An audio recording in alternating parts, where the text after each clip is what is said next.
я думаю, що закінчився черговий виток її. Але ескалація ще може відбутися. Тим паче, що ми бачимо, як порушення цієї угоди відбуваються із обміни звинуваченням і порушення з різних боків.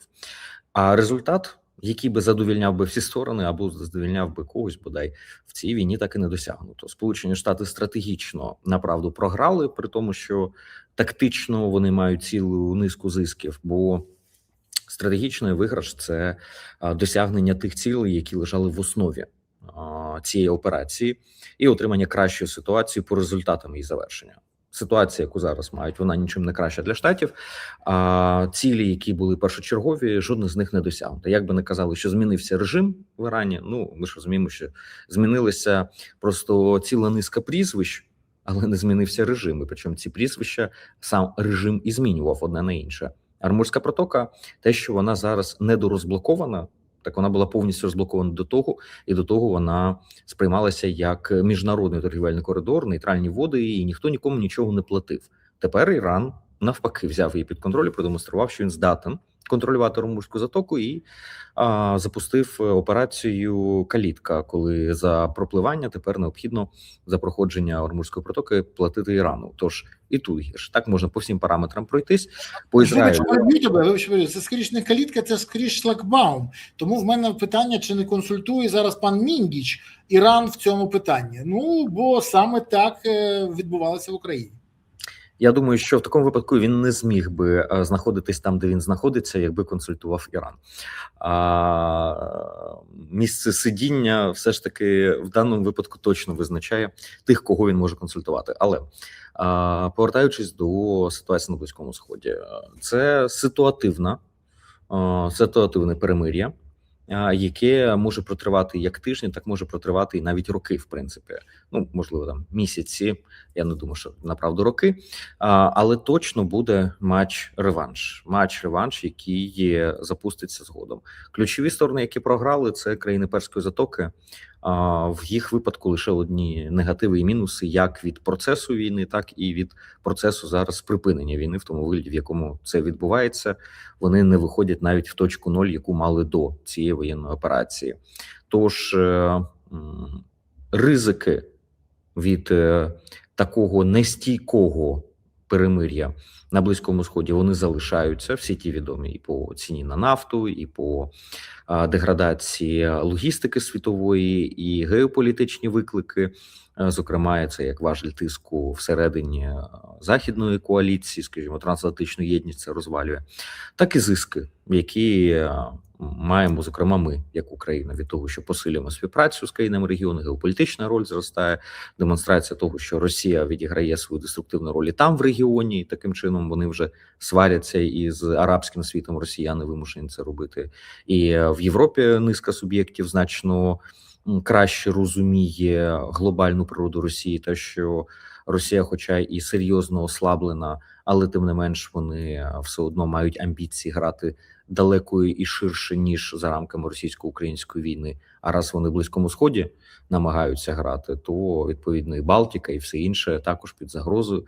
Ці страхи актуалізуються. Тож, в принципі, я би сказав, що якщо от взяти контекст просто цього витка війни, то ця фаза закінчилася, але 100% буде наступна.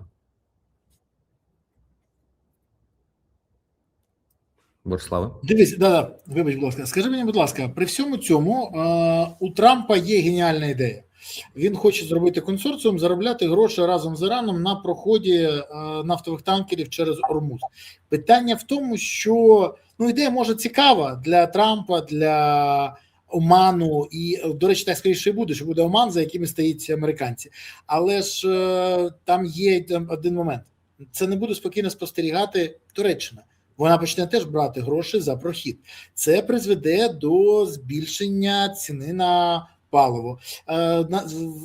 Експерти вже сказали, що це збільшить ціну на логістику, збільшить ціну на страхування, призведе до цепної реакції.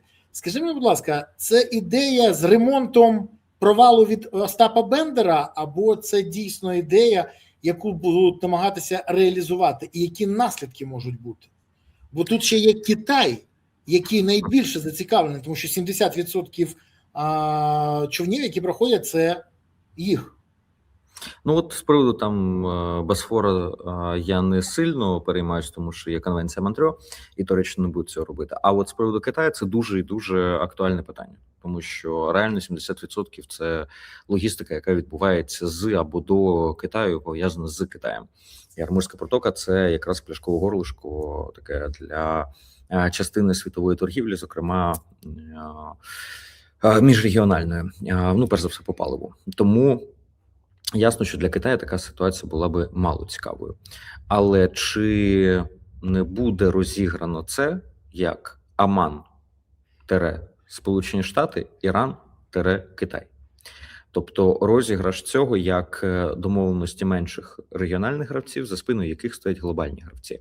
Таке може бути, в принципі, і це може стати одним з предметів розмови між Трампом і Сі Цзіньпінем. А от чи вдасться це реалізувати? Отут в мене велике питання, тому що війна на Близькому Сході продемонструвала захід, мабуть, чи крах, можна навіть сказати, так, щоб гучно було, полярного світу як такого. Принаймні на осяжне майбутнє. Є модель монополярна, двополярна, багатополярна. А ситуація на Близькому Сході продемонструвала, що жодна з них не вдалася. Штати виходили з монополярної моделі, і опора на них, як на фактор безпеки, провалилася для частини країн Перської затоки. Інші балансували між полюсами, домовляючись з Китаєм, зі Штатами, з Росією, як з регіональним полюсом, бо Росія проєктувала силу на регіон власну, і відповідно там по інерції все ще залишалося таким собі субполюсом безпековим. Намагання балансувати між ними також не забезпечили безпеки. Там Арабські Емірати, можна в них запитати. Намагання тільки з Китаєм загравати також не дає безпеки. Тож, в принципі, всі глобальні гравці і нападаючі, скажімо, Сполучені Штати продемонстрували нездатність досягати своїх цілей силою. І ті, які намагалися захищатися умовно, це Росія, продемонструвала, що вона не здатна допомогти Ірану достатнім чином, і ті країни, які знаходилися в захисті Перської затоки і орієнтували, зокрема, на балансування своєї безпеки за рахунок Росії, також провалилися, знову ж таки, ті ж Арабські Емірати. І Китай не зміг навести порядку, тобто забезпечення власної безпеки за рахунок домовленості з Китаєм, який має впливи на Іран і який не зацікавлений в зриві транзиту через Ормузьку протоку, також не зіграло. Тому і робити велику ставку на те, що зараз вдасться досягнути домовленості по Армуру за рахунок домовленості великих гравців, думаю, що ні. І думаю, що намагання домовитись про таку розпасовку буде, але це зазнає краху. І зрештою ми поки що не побачимо якоїсь сталої конструкції. І припускаю, що вже достатньо скоро країни Перської затоки будуть вимушені займати більш проактивну безпекову позицію, пов'язану безпосередньо з Армуром. Їм прийдеться артикулювати Армуром. І прийдеться брати на себе низку безпекових викликів і геобезпекових викликів по зміні балансу сил і вибудові регіональної конструкції навколо протоки в цілому, без виключної, скажімо, ролі великих полюсів. Вони намагалися забезпечити цю регіональну конструкцію за рахунок того, що є великі гравці, а вони мають між лапками бігати, когось триматися поруч тощо. А тепер прийдеться самим ставати дорослими, кооперуватися. І взагалі вся ситуація продемонструвала, що частина з них здатні швидко були налагодити між собою контакти, і навіть будучи серйозними конкурентами, і до цього ті, хто на кілометрі поруч не сіли би, а наразі їм прийшлося взаємодіяти. Бо виклик спільний з'явився, і там буде в цілому перегляд конструкції. І питання проходження протоки – це лише одне з питань через кому, по якому прийдеться зараз переосмислювати саму регіональну конструкцію. Дивись, при всьому цьому в Україні чомусь почали прив'язувати тайм-аут, я б так інакше не назвав. Це навіть не пауза, це не перерва, перерва, невелика перерва в війні в Ірані з тим, що це дає можливість закінчити війну в Україні. Ти чув нам, мабуть, заяву президента Зеленського, який сказав, що це надає шанси. Я не можу зрозуміти, а які шанси це надає нам? Ну, тому що, давай відверто, Іран примушує Трампа шукати варіанти закінчення війни. Примушує. Удари по країнам навколо, які є партнерами Сполучених Штатів. Україна може бити по сусіднім країнам ніколи в житті. Від цих країн залежить існування України сьогодні, і фінансове, і військове, і політичне, і дипломатичне. Вони нам допомагають. Тому у нас нема таких можливостей. А перекрити якісь Ормузьку протоку, так у нас там через російські атаки нафтопровід «Дружба», ми бачимо, що відбувається. У нас нема такої можливості, відверто немає. Путіну байдуже, скільки людей загине в Україні росіян. Байдуже. Трамп не може дозволити собі, щоб тисячі трун з загиблими морпіхами поверталися в Сполучені Штати напередодні виборів. Це не просто поверталися, тому що демократія, вона примушує політиків думати про своє майбутнє, а диктатура і тоталітарний уряд, який є в Росії, каже, що їм байдуже на людський ресурс. То як пов'язана перемир'я, тимчасове перемир'я в Ірані з тим, що хтось в Україні побачив можливості? Може, я щось не розумію? Поясни, будь ласка. Ну, я не розумію ніяких можливостей, направду, тому що мені здається, я розумію, хто це може так бачити. Ті, хто вірять в те, що Трамп, переговори з Росією, все це вдасться, тощо. Якщо хтось має все ще, не знаю, ілюзію подібного, то або це зрадники, або це ідіоти, перепрошую. Бо тільки зрадники можуть хотіти такими переговорами завершити війну. А можуть бути зрадники-ідіоти? Звісно, це одне з небагатьох, що нас рятувало багато разів, що Росія робила ставку на Медведчуків і подібних. І це якраз хороші приклади, коли ідіотизм не в розумінні там якихось, не знаю, діагнозу медичного чи як синонім дурня. Ні. А як ті, хто нікого не чує, як ті, хто краще всіх все знають, скажімо, тобто і глибоко помиляються. Тобто ближче до античного розуміння, як суб'єкти, які себе не ототожнює з суспільством навколо, а веде себе окремішно. От в такому розумінні, скажімо, це або люди, які геть не розуміють нічого, і в них своя якась картинка, як сову на глобус, яку вони хочуть натягнути. Або це зрадники, які хочуть капітуляції України під будь-яким приводом, і для яких це зручна форма для того, щоб така капітуляція відбулася, а-ля прикрита фіговим листочком. Бо з Трампом ми не матимемо нормальної конструкції. З таким Трампом, можливо, завтра, я не знаю, йому реально голову впаде і він поміняє свою позицію. Але наразі, і виходячи з років, десятиліть позиції Трампа, нічого не говорить про те, що Трамп може бути частиною реального рішення по власній волі. Тільки і виключно, якщо рояль впаде. Рояль електоральний, наприклад, тобто ситуація з виборами восени Трампа змусить до цього. Якщо суспільна позиція і тиск всередині буде критичним для нього, не тільки з точки зору виборів, наприклад, восени, а взагалі збереження влади, можливості збагачуватись тощо. Тобто тільки якісь зовнішні обставини під тиском у них Трамп може стати частиною рішення. Але тоді це про інший переговірний процес. Не про цей дизайн, і не про Віткафа, і не про все те, що ми спостерігаємо.